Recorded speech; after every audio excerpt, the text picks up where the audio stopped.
A day with a bit of a rougher weather is great to also ruffle the mind. But what do I actually mean by that? Let me explain. Just now I'm enjoying a little bit of a forced break because my computer decided to do a little bit of an update, and I took the chance to take the time for a little bit of a journaling session, which was really needed because I haven't done it in quite some time. And what came up was one of the things that I'm also currently reading about in the book that is The Defining Decade, and I have the link to that in the description below. But basically it is about all the shoulds in life. The shoulds of you should get married now, you should have a house now, you should go to school, you should not go to school, you should go travel because you're young. All these things that are imposed on us by family, by friends, by our acquaintances, by people in society and everything around it. But how do you actually find where you want to fit in and what is your actual path? And that's what I've been writing about. It's like, what is my path? Why do I want to be on my path? And where can I get the strength to actually move forward on that path? But why is it even a problem? It's pretty clear to me that this is not something that is specific to me. That is something that definitely has almost everybody involved, and it's just a question of how much do you apply to those shoulds, how much do you go into those shoulds, and how much do you choose your own path.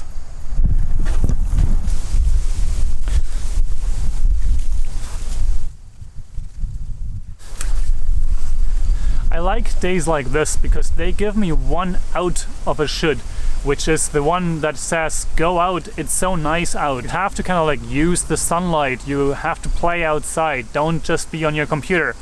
But the funny thing for me is, I don't really prescribe to many of those shoulds that I have seen thrown at me in the past. Like, you should drink alcohol, you should go party all you can, because the 20s are the best years of your life and you should make the most of them.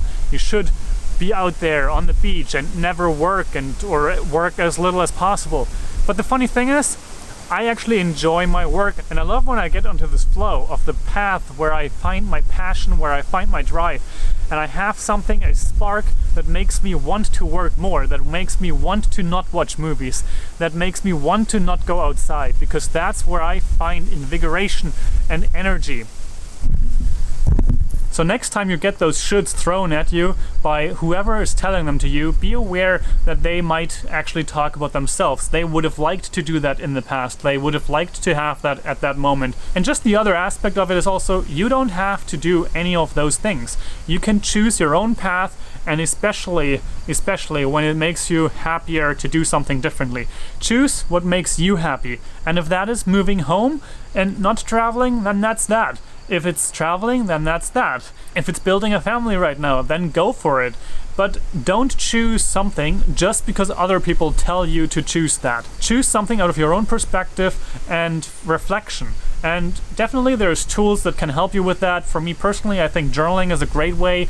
Also, actually making these kind of video diaries is a great way to reflect more and bring more attention to the thoughts that I'm having. And just having conversations with friends, maybe going to a healer or having conversations with a therapist, all those things can help you shape your future and your life more towards where you actually want to go, where you find your passion, where you find your dreams, and don't just prescribe to what everybody else is doing, saying, or throwing at you. Be you and create the life that is of your dreams, and don't think that I have figured it all out. I'm definitely not. I'm on this way, on this path. But this is the beauty of documenting the path with you and going on that journey with you, so we can all kind of like learn from each other and together.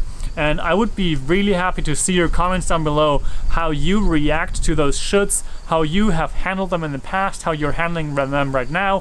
What's the latest should that has been thrown at you? Let's discuss in the comments below, and I would really like to have a little bit of a conversation going right there. With all of this being said, I hope you're making your life without the shoulds, with your own agenda, going your own path, and stay awesome, keep creating, and I will see you in another video tomorrow. Bye.